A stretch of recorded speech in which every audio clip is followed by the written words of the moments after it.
कहानी की शुरुआत में हमें एक क्लासरूम दिखाया जाता है जहां बच्चे एक एक करके अपनी इंस्पिरेशन स्टोरी बता रहे थे। एक बच्ची अपने नेशन हीरो की स्टोरी बताती है, जिसके बाद बारी आती है रॉनी की। रॉनी बोर्ड पर लिखता है, हाचिको इज माई हीरो। सब बच्चे सोच में पड़ जाते हैं कि रॉनी ने बोर्ड पर क्या लिखा है। तभी रॉनी बताता है कि हाचिको मेरे ग्रैंडफादर का एक डॉग था जिसने 12 साल तक एक रेलवे स्टेशन पर मेरे ग्रैंडफादर के वापस आने का वेट किया। सीन कट होता है और हम एक छोटे से पपी डॉग को देखते हैं जिसे जापान से अमेरिका इंपोर्ट किया जा रहा था। पपी को एक केज में बंद किया गया था, लेकिन रास्ते में एक रेलवे स्टेशन पर केज सामान से नीचे गिर जाता है। डिलीवरी मैन इस बात से अनजान था कि जो डॉग वो डिलीवर करने जा रहा है वो डॉग केज से बाहर निकल चुका है। पपी डॉग अब इधर उधर भटक रहा था। तभी उसे पार्कर विल्सन नाम का एक आदमी देख लेता है। विल्सन देखता है कि पपी की हालत बहुत खराब है। जब वो उसके पास जाता है तो उसे पता चलता है कि डॉग किसी अच्छी नस्ल का लग रहा था, लेकिन शायद खो चुका है। विल्सन पपी को उठा लेता है और इधर उधर देखता है कि शायद इसका ओनर यही कहीं हो और वो अपना डॉग ले ले। लेकिन रेलवे स्टेशन पर कोई भी नहीं था जो उस डॉग को पहचान पाए।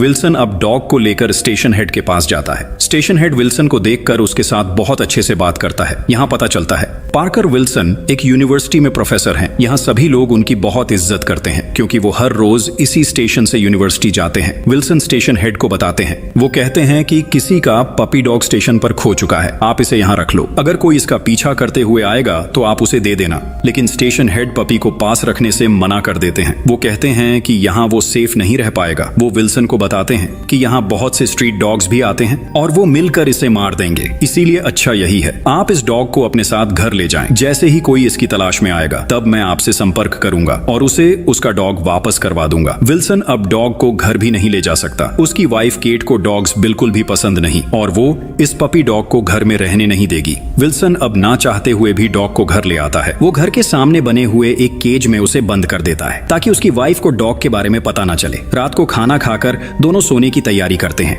तभी पीछे से पपी डॉग केज से बाहर आकर विल्सन और केट के रूम में आ जाता है। रूम में आकर वो केट के पैर चाटता है, जिससे केट बहुत ज्यादा डर जाती है। वो विल्सन से पूछती है, आखिर ये डॉग यहाँ कैसे आया? तब विल्सन केट को सारी बात बताता है। वो कहता है कि कैसे ये डॉग उसे स्टेशन पर मिला। ये इधर उधर भटक रहा था और इसकी हालत बहुत खराब थी, इसीलिए मैं इसे घर ले आया। विल्सन की बातें सुनकर केट थोड़ा रिलैक्स होती है और विल्सन को तब तक का टाइम देती है जब तक कोई इस डॉग को अडॉप्ट ना कर ले। इसके अलावा जितनी देर ये यहाँ रहेगा इसे घर में आने की इजाजत नहीं दी जाएगी। इसे बाहर केज में ही रहना होगा। अगली सुबह विल्सन यूनिवर्सिटी जाने की तैयारी कर रहा था। तभी उसकी बेटी एंडी पपी को उठाकर अंदर ले आती है। वो अपनी मॉम से डॉग को घर में रखने की रिक्वेस्ट करती है, लेकिन केट पपी रखने से साफ मना कर देती है। अब विल्सन परेशान होकर पपी को लिए एक एनिमल शेल्टर जाता है, जहाँ डॉग्स के साथ साथ ऐसे जानवरों को रखा जाता है जिन्हें सोसाइटी ने नुकसान पहुंचाया होता है। शेल्टर हेड पपी को अडॉप्ट करने से साफ इनकार कर देते हैं क्योंकि पपी अभी बहुत छोटा है। शेल्टर हेड बोलते हैं कि आप इस डॉग को किसी ऐसे इंसान को दे दें जिसे डॉग्स रखने का शौक हो,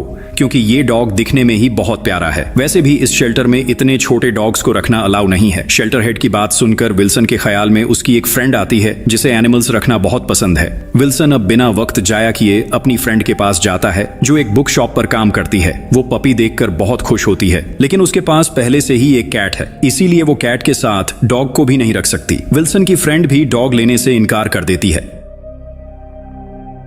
अब विल्सन परेशान हो जाता है क्योंकि कोई भी इस पपी को पास रखने के लिए तैयार नहीं था। उसे कुछ समझ नहीं आ रहा था कि वो अब इसका क्या करे। इसी परेशानी के आलम में विल्सन एक बार फिर से स्टेशन हेड के पास जाता है। वो उससे पूछता है, क्या कोई इस पपी की तलाश में आया था? तभी हेड ना में जवाब देते हैं। इसीलिए विल्सन अब पपी को लेकर यूनिवर्सिटी चला जाता है। यहाँ एक दूसरे टीचर पपी को देखकर विल्सन को बताते हैं कि ये पपी बहुत ही खास ब्रीड का डॉग है। इस तरह की ब्रीड सिर्फ जापान में ही पाई जाती है। पपी के गले में एक लॉकेट भी था जिसके ऊपर जापानीज में हाचिको लिखा था, जिसका मतलब नंबर 8 होता है। टीचर के मुताबिक नंबर 8 एक पॉजिटिव साइन भी है, इसीलिए वो विल्सन को सलाह देते हैं कि विल्सन इस डॉग को अपने पास ही रखे। अब विल्सन बहुत सारे घरों में जाता है इस उम्मीद में कि शायद कोई इस डॉग को अडॉप्ट कर ले, लेकिन कोई भी डॉग रखने को राजी नहीं था। सब लोग इसे रखने से इनकार कर देते हैं। विल्सन डॉग की अडॉप्शन के लिए काफी भागता है, लेकिन उसे कोई भी उम्मीद नजर नहीं आती, इसीलिए वो वापस उसे घर ही ले आता है। केट डॉग को वापस देखकर विल्सन पर गुस्सा करने लगती है, लेकिन विल्सन केट को सारी बात बताता है कि मैंने बहुत जगह इस डॉग की अडॉप्शन के लिए रिक्वेस्ट की, लेकिन सभी लोगों ने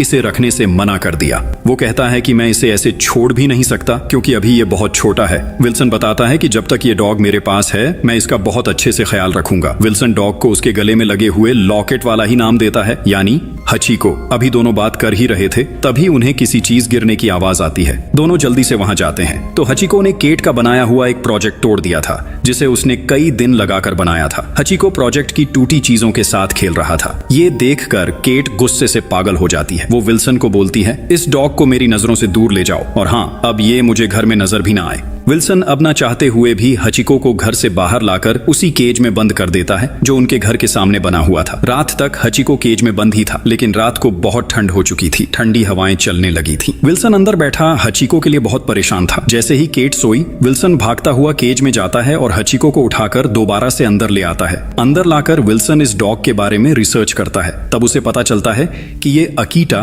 ब्रीड का डॉग है। अकीटा ब्रीड जापान की एक रेयर और प्योर ब्रेड डॉग ब्रीड है जो अपनी लॉयल्टी और स्ट्रॉन्ग बॉन्ड के लिए काफी फेमस है। केट को यह नहीं पता कि हचीको घर के अंदर आ चुका है। केट को पता ना चले इसलिए विल्सन ऊंची आवाज में टीवी ऑन कर देता है ताकि हचीको की आवाज केट तक ना पहुंचे। थोड़ी देर बाद टीवी की ऊंची आवाज से केट की आंख खुल जाती है। वो देखती है कि विल्सन अपने बिस्तर पर नहीं है। जब वो जाकर देखती है तब तक विल्सन टीवी देखते देखते सो चुके थे। केट विल्सन को उठाती है और ऊपर ले जाती है, जबकि हचीको वहीं पर ही था। इस बार केट उसे केज में नहीं भेजती क्योंकि उसे हचीको पर तरस आने लगा था। बाहर बहुत ठंड थी। ऐसे ही कुछ दिन गुजर जाते हैं और अब विल्सन और हचीको के बीच थोड़ी दोस्ती होने लगी थी। विल्सन हचीको को बॉल पकड़कर लाने का तरीका सिखाने की कोशिश करते हैं। हचीको बॉल के पीछे जाता तो था, लेकिन बॉल पकड़कर वापस नहीं लाता था। विल्सन की कई कोशिशों के बाद भी हचीको ऐसा नहीं कर पाता। तब विल्सन खुद एक डॉग की तरह हचीको को सिखाते हैं कि कैसे बॉल पकड़कर वापस लाया जाता है। विल्सन और हचीको खेल रहे थे,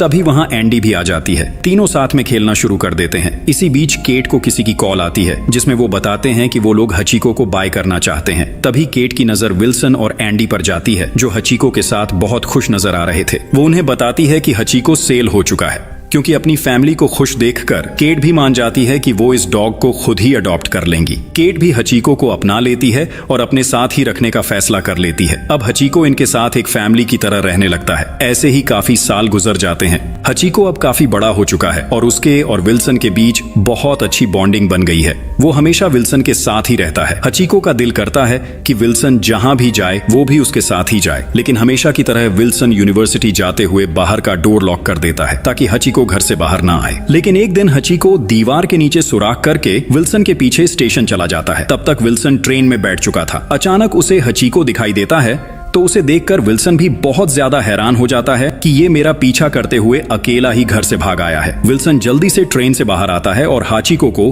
घर जाने को कहता है, लेकिन हचीको विल्सन के साथ ही जाना चाहता है। विल्सन के बार बार कहने पर भी जब हचीको घर नहीं जाता तब विल्सन खुद ही उसके साथ घर आ जाता है। घर आते ही वो उस गड्ढे को बंद करता है जहां से हचीको भागा था। इतने में केट भी वहां आ जाती है और पूछती है, आप आज यूनिवर्सिटी नहीं गए? तब विल्सन बताता है, नहीं, मैं ट्रेन में बैठा था, तभी हचीको मेरे पीछे स्टेशन पर ही आ गया। हचीको की वजह से मेरी ट्रेन भी छूट गई, इसलिए मैं आज नहीं गया। तब केट बोलती है, आप दूसरी ट्रेन से चले जाओ, मैं हचीको का ध्यान रख लूंगी। विल्सन अब केट के कहने पर हचीको को वहीं छोड़कर यूनिवर्सिटी चला जाता है। शाम को जब हचीको ट्रेन की आवाज सुनता है तो उसे पता चल जाता है कि विल्सन वापस आने वाला है, इसीलिए वो दीवार पार करके स्टेशन पर जाकर बैठ जाता है। जैसे ही विल्सन ट्रेन से उतरता है, सामने उसे हचीको दिखाई देता है। उसे देखकर विल्सन बहुत ज्यादा खुश हो जाता है। दोनों वहीं स्टेशन पर खेलना शुरू कर देते हैं। स्टेशन पर भी सबको हचीको के बारे में पता था। सब उसे देखकर बहुत खुश होते थे। ऐसे ही वक्त गुजरता रहता है और कुछ साल और बीत जाते हैं। हचीको रोज विल्सन को स्टेशन तक छोड़ने जाता था और शाम को उसके आने का इंतजार भी वहीं करता था। जैसे ही हचीको विल्सन को देखता, खुशी से उसके साथ खेलने लगता था। दोनों के बीच एक गहरी दोस्ती थी,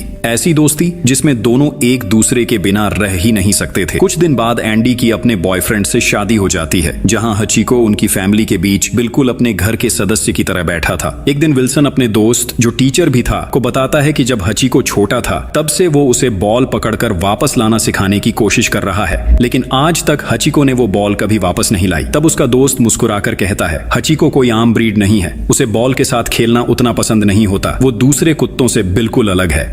हचिको को बस अपने ओनर के साथ रहना पसंद था। उन्हें खुश देखना, उनके साथ खेलना, बस यही उसकी दुनिया थी। इसके अलावा उसे किसी चीज की परवाह नहीं थी। विल्सन के दोस्त ने कहा था, जब भी हचिको कभी बॉल पकड़कर वापस लाएगा तो समझ जाना उसने ऐसा किसी खास वजह से किया होगा। इसी तरह कुछ और दिन गुजर गए। एक दिन विल्सन यूनिवर्सिटी जाने के लिए तैयार हो रहा था। वो मुस्कुराकर हचिको से बोला, चलो मैं तैयार हूँ। लेकिन आज हचिको का व्यवहार कुछ अजीब था। वो विल्सन के साथ जाने से इनकार कर रहा था। ऐसा उसने पहले कभी नहीं किया था। विल्सन और केट दोनों परेशान हो गए। विल्सन ने पास जाकर प्यार से कहा, चलो हाची, लेकिन हचिको जिद पर अड़ा रहा। वो आज नहीं जा रहा था। विल्सन को देर हो रही थी, इसलिए वो आखिरकार घर से निकल गया। पर पीछे से हचिको ने वही बॉल उठाई जिसे वो कभी नहीं लाता था और चुपचाप विल्सन के पीछे स्टेशन की ओर चल पड़ा। विल्सन बार बार पीछे मुड़कर देख रहा था। कहीं न कहीं उसे महसूस हो रहा था कि हचिको जरूर उसका पीछा कर रहा है। और तभी हचिको दौड़ता हुआ स्टेशन पर आ गया। उसके मुंह में वही बॉल थी। विल्सन मुस्कुराया। वो समझ गया कि हचिको उसके साथ खेलना चाहता है। उसने प्यार से बॉल फेंकी और इस बार हचिको ने वो बॉल पकड़कर वापस ला दी। विल्सन ये देखकर हैरान और खुश दोनों हो गया। उसने ये बात स्टेशन के हेड को भी बताई, जो खुद भी मुस्कुराते हुए बोला,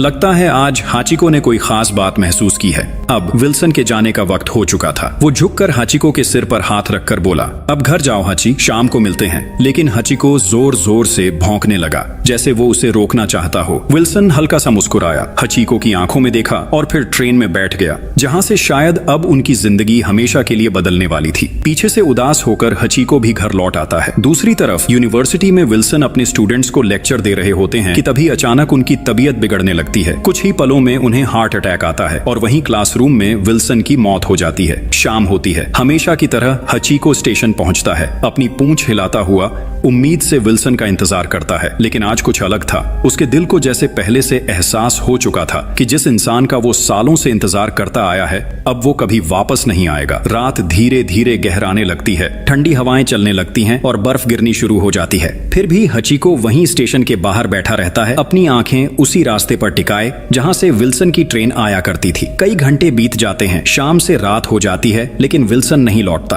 आधी रात के करीब एंडी का पति स्टेशन पर पहुंचता है, क्योंकि उसे चिंता हो रही थी कि इतनी सर्दी में भी हचिको अभी तक घर क्यों नहीं आया। पूरे घर वालों को पता था कि हचिको जरूर स्टेशन पर ही होगा। घर लौटने के बाद भी जब उसे विल्सन कहीं नजर नहीं आता तो वो बेहद उदास हो जाता है। दिन बीतते जाते हैं, पर हचिको की आदत नहीं बदलती। हर शाम वो उसी वक्त उसी स्टेशन पर जाकर बैठ जाता है जहां से विल्सन की ट्रेन आया करती थी। हर गुजरते इंसान को वो बड़ी उम्मीद से देखता है, शायद इस बार वही दिख जाए जिसका वो बरसों से इंतजार कर रहा है। लेकिन हर बार की तरह आज भी विल्सन कहीं दिखाई नहीं देता। स्टेशन हेड उसके पास आते हैं, धीरे से उसके सिर पर हाथ रखते हैं और कहते हैं, अब घर चलो हचिको, जिसका तुम इंतजार कर रहे हो वो अब कभी वापस नहीं आएगा। उधर कुछ साल बीत जाते हैं। एंडी के घर एक बेटे का जन्म होता है जिसका नाम रखा जाता है रॉनी। यही रॉनी वो बच्चा होता है जो फिल्म की शुरुआत में विल्सन और हाचिको की ये भावनात्मक कहानी सुना रहा था। विल्सन के बिना अब उस घर में रहना हर किसी के लिए बेहद मुश्किल हो गया था। हर कोना, हर दीवार उन्हें उसकी याद दिला रही थी। आखिरकार केट, एंडी और उसका पति वो घर छोड़ने का फैसला करते हैं। केट हाचिको को भी उनके साथ भेज देती है ताकि वो भी थोड़ा संभल सके, थोड़ा आगे बढ़ सके। लेकिन हाचिको का दिल अब भी सिर्फ विल्सन के लिए धड़कता था। उसे ना तो नए घर से लगाव था, ना ही किसी और से अपनापन। एक दिन मौका मिलते ही हाचिको चुपके से भाग निकलता है, सीधा उसी स्टेशन पहुंच जाता है जहां वो रोज विल्सन का इंतजार किया करता था। एंडी भी उसके पीछे पीछे स्टेशन पहुंचती है। वो देखती है कि हाचिको काफी ज्यादा इमोशनल नजर आ रहा था। उसकी आंखों में एक अधूरी तलाश थी। एंडी उसे वापस घर ले आती है, प्यार से खाना खिलाने की कोशिश करती है, लेकिन तभी ट्रेन की आवाज गूंजती है। हाचिको अचानक उठकर गेट की तरफ भागता है। उसकी आंखों में फिर वही उम्मीद झलकती है। एंडी समझ जाती है कि वो फिर से विल्सन का इंतजार करने जा रहा है। वो धीरे से गेट खोल देती है और हाचिको बिना पीछे देखे वो एक बार फिर भाग पड़ता है, सीधे उसी स्टेशन की ओर, वही जगह जहां वो सालों से विल्सन का इंतजार करता आया था। वो जाकर उसी बेंच के पास बैठ जाता है जहां उसकी यादें अब भी जिंदा थीं। दिन बीतते जाते हैं, मौसम बदलते हैं, लेकिन हाचिको की जगह नहीं बदलती। अब स्टेशन के सब लोग उसे पहचानने लगे हैं। कोई उसे खाना देता है, कोई ठंड में उसके लिए कंबल लाता है, लेकिन हाचिको को किसी चीज की परवाह नहीं, ना खाने की ना मौसम की। उसके लिए बस एक ही चीज मायने रखती है, विल्सन की वापसी।